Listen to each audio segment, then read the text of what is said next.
The crowded elevator stopped to let one more get in. She pushed her way inside the room and stood right next to him. Most people then got off at 2 before they reached the ground. They smiled and shyly said hello, a casual friendship found.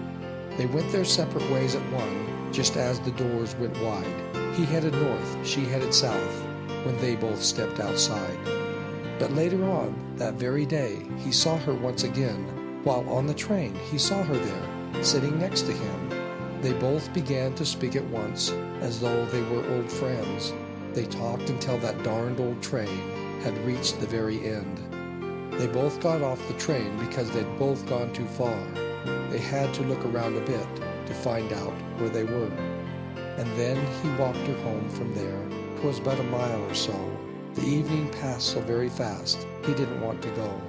A few more words, then one last smile, and he was on his way.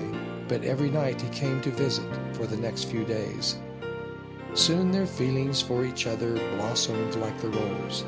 They both felt tingles in their spines and clear down to their toes. The happiness they had together was the strongest known. The love they shared had no compare, and soon it was full blown.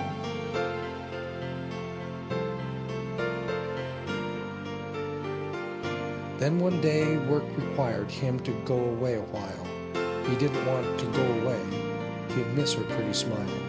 But they both knew it had to be, and it was just a month, and so he waved goodbye, although his heart was in a slump.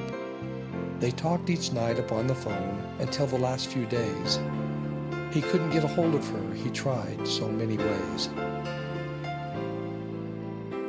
He promptly finished up his work and quickly hurried home to find out why she didn't answer on the telephone. He darted off to where she lived and knocked upon the door, but someone else did answer it, and she lived there no more. In fact, the people told him that they'd lived there for a year, and no one by that name they knew. His heart then filled with fear.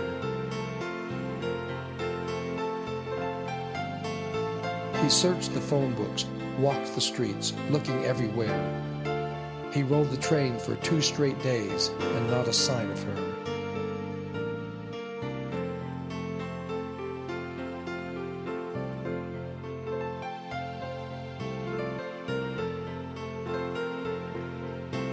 He went to all the places that they'd gone so many times. His friends did not remember her. She had vanished out of sight. Many months did pass, and he did cry most every night, thinking of his long-lost love who had vanished out of sight.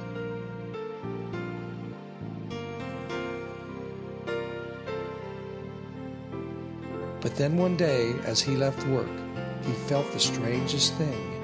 He stepped inside the elevator, and his ears began to ring.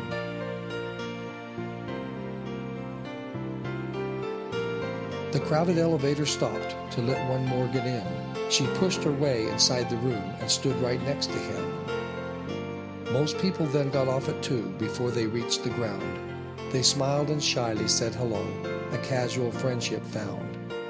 He asked if she remembered him, and she said, "I'm not sure. I had a dream last night, though, and the face I saw was yours." It's all so fuzzy, I'm not sure what all of this could mean. But he assured her, it's okay, 'cause I had that same dream.